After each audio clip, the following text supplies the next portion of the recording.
সেই teacher recruitment স্ক্যামে প্রায় 400-র বেশি টিচারকে অবৈধভাবে নিয়োগ করা হয়েছিল। কলকাতা হাইকোর্টে মামলা ছিল এবং সেখানে সিবিআই ইনভেস্টিগেশনের অর্ডার হয়েছিল। জিটিএতে শিক্ষক নিয়োগে ব্যাপক দুর্নীতির অভিযোগ। কলকাতা হাইকোর্টের সে আগের নির্দেশ, সেই নির্দেশ মেনেই শুরু হবে সিবিআই তদন্ত।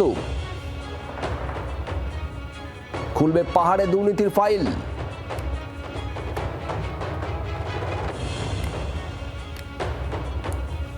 হাইকোর্টের নির্দেশ মেনেই শুরু হবে সিবিআই তদন্ত। অয়ন ঘোষাল আমাদের প্রতিনিধি রয়েছেন। অয়ন, এর আগে আমরা জানি ব্যাপক দুর্নীতির অভিযোগ উঠেছিল জিটিএতে শিক্ষক নিয়োগ দুর্নীতিকে কেন্দ্র করে, এবং সেখানে যে সিবিআই তদন্তের নির্দেশ ছিল সেই নির্দেশ এবার বহাল থাকছে এবং তদন্ত শুরু হবে। ঠিক কি আপডেট পাচ্ছে এই ব্যাপারে?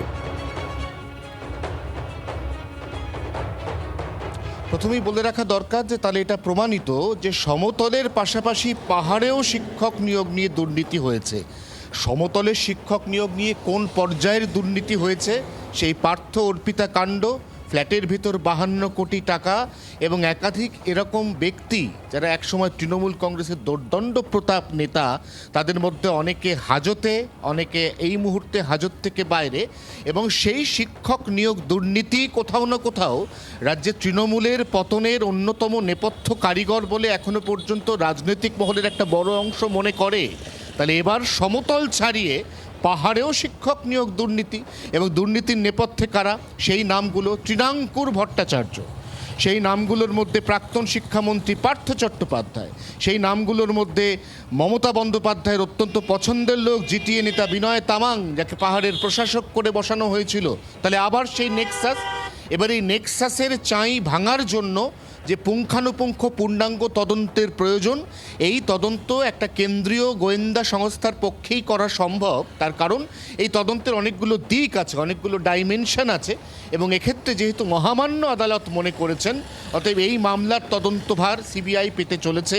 এবং সেক্ষেত্রে আবার নতুন করে স্ক্যানারে চলে আসতে চলেছেন পার্থ চট্টোপাধ্যায়, চলে আসতে চলেছেন তৃণাঙ্কুর ভট্টাচার্য, এবং তদন্তের স্বার্থে পাহাড়ে গিয়ে এখানে জিটিএর প্রধান তাকেও যে একদম স্ক্যানারের মধ্যে নিয়ে আসা হবে না, এটাও কিন্তু, এই গ্যারান্টিও কিন্তু এই মুহূর্তে দেওয়া যাচ্ছে না। অতএব এই রাজ্যের পূর্বতন সরকার, এই রাজ্যের এই মুহূর্তের প্রাক্তন হয়ে যাওয়া সরকার, তার শিক্ষা দপ্তর আবারও নতুন করে বিতর্কে জড়াবে।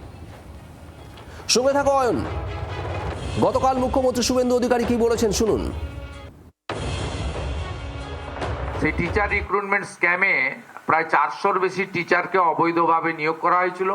কলকাতা হাইকোর্টে মামলা ছিল এবং সেখানে সিবিআই ইনভেস্টিগেশনের অর্ডার হয়েছিল। তদানীন্তন রাজ্য সরকার সুপ্রিম কোর্টে গিয়ে এই মামলায় স্থগিতাদেশ দিয়ে রেখেছেন। আমি মাননীয় সিএস মনোজ আগরওয়ালজিকে বলেছি যে আমরা এই মামলা থেকে এক্সিট করে যাব, রাজ্য সরকার বেরিয়ে আসবে, হাইকোর্টের যে অর্ডার সিবিআই ইনভেস্টিগেশন সেটা চালু হয়ে যাবে, এবং এর সঙ্গে যারা যুক্ত তাদের সিবিআই ইনভেস্টিগেশন করে তাদের আইন অনুযায়ী ব্যবস্থা নিতে পারবে রিগার্ডিং করাপশন। সিবিআই তদন্ত শুরু করবে এবং সিবিআই এর পর কি পদক্ষেপ হয় অবশ্যই সেদিকে তো নজর। তার কারণ সমতলের শিক্ষক দুর্নীতি, শিক্ষক নিয়োগ দুর্নীতি শুধু নয়, পাহাড়েও শিক্ষক নিয়োগ দুর্নীতির অভিযোগ উঠেছিল। সেখানে জিটিএতে শিক্ষক নিয়োগের ক্ষেত্রে ব্যাপক দুর্নীতি হয়েছিল বলে অভিযোগ। ধামাচাপা পড়ে যায় তৃণমূল সরকারের আমলে। কলকাতা হাইকোর্টের রায়কে চ্যালেঞ্জ জানিয়ে শীর্ষ আদালতের দ্বারস্থ হয়েছিল পূর্বতন তৃণমূল সরকার। এবার মুখ্যমন্ত্রী শুভেন্দু অধিকারী স্পষ্ট জানিয়ে দিলেন শীর্ষ আদালত থেকে সেই মামলা রাজ্য তুলে নিচ্ছে। হাইকোর্টের নির্দেশই বহাল থাকছে সেক্ষেত্রে, এবং সিবিআই তদন্ত।